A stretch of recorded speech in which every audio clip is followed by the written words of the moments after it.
raising above anger. So in this video, what we are going to do is start to analyze what anger actually is, which is extremely crucial for one's development within this lifetime. If we cannot recognize what anger truthfully is, we will not understand how to detach from it. And most importantly, we will not understand what is happening if we are evolving with anger. So first of all, it's important to come back to this moment and just understand what anger actually is. When we can look at life from a perspective of love, we will see anger is the limitation of love. And when we are flowing within love vibration and experiencing love vibration, we are generally experiencing a state of happiness, a state of joy, a state of positivity. And this state is in this presence of existence is what you could call blissful. Anger does not exist.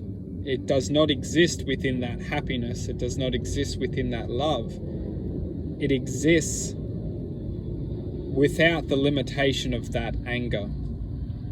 And now when we look at our lives and we look how we interact with this life, which we call our experience, our existence, what we will see is that the angered self is initiated from the world around us.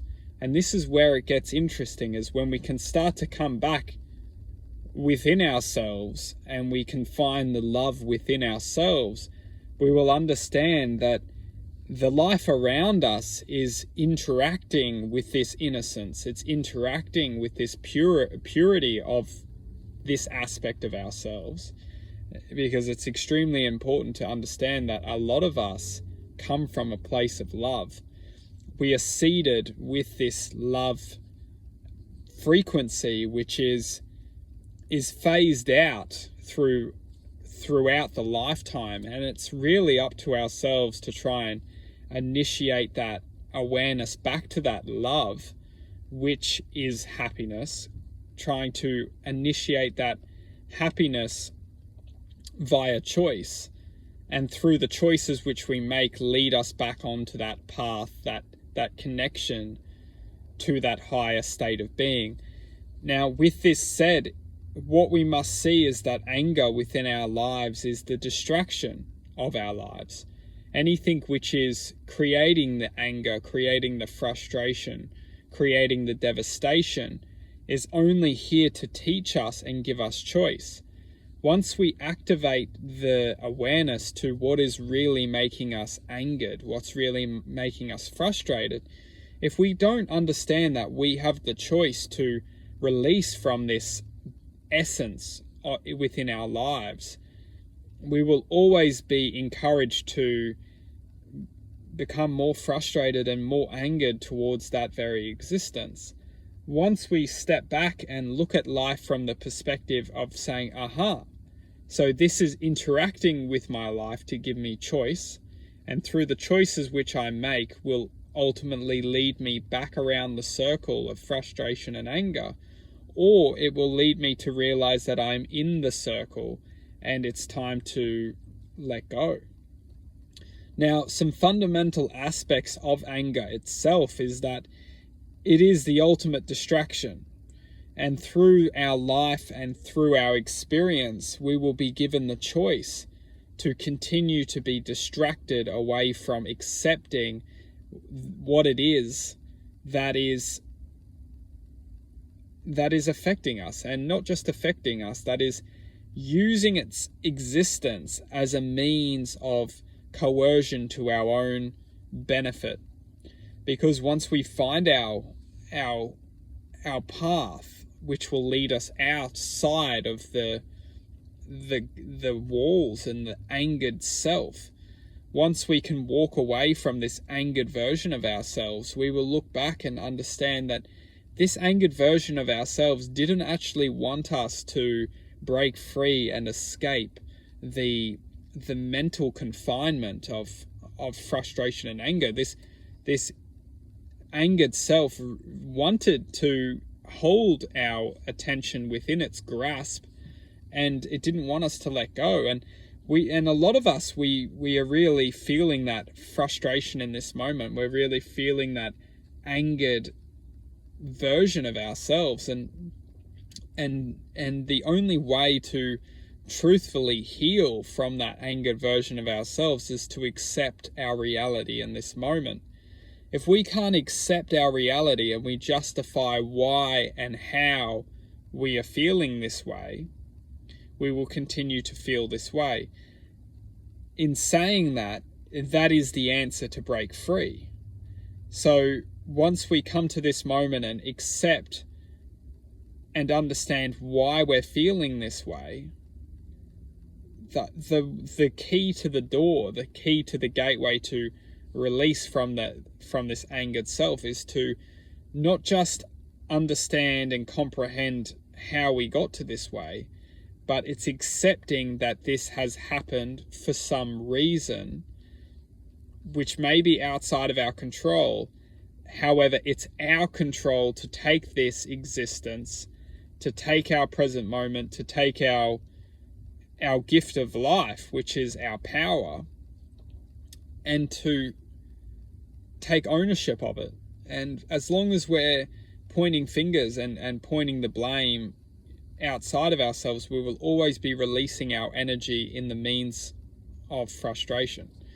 And it's when we take back that ownership and understand, okay, maybe we've been manipulated, maybe our innocence has been taken away from us, maybe we've experienced a lot of hurt, maybe this life has been really unkind to us.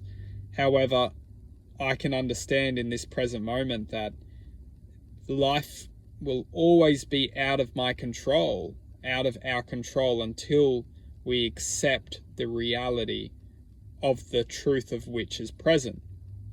Once we do accept the reality of the truth which is present, we can initiate within the present moment, and we can activate within the enlightenment self.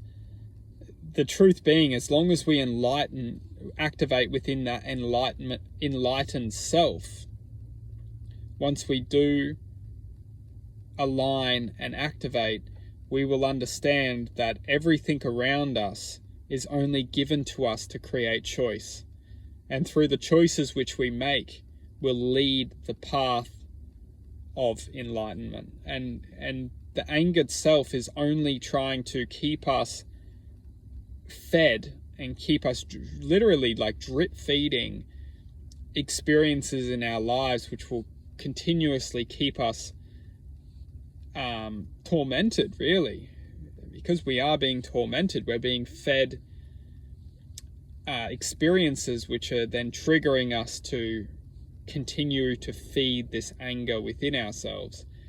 And we can truthfully heal this anger as long as we can accept the reality of which we're experiencing. As soon as we accept our reality, we can let go of not taking ownership for our lives. And that is the basic math to release from anger. You can get trapped in all these thoughts within our heads. We can get trapped in always thinking. However, if we can just slow down these thoughts and just take a moment to understand, what are these thoughts consisting of? Are these thoughts constantly penetrating from an existence which is not serving us? Is it constantly bombarding us with thoughts which are creating this anxiety within us, which is then leading us back to the path of anger? Once we can truthfully align with this present moment and understand that everything outside of ourselves is only trying to distract us from finding the true self within ourselves, once we start to align with that true self, we start to express that true self. We start to become the true self, and we start to understand that anger is only trying to lure the true self back into its power.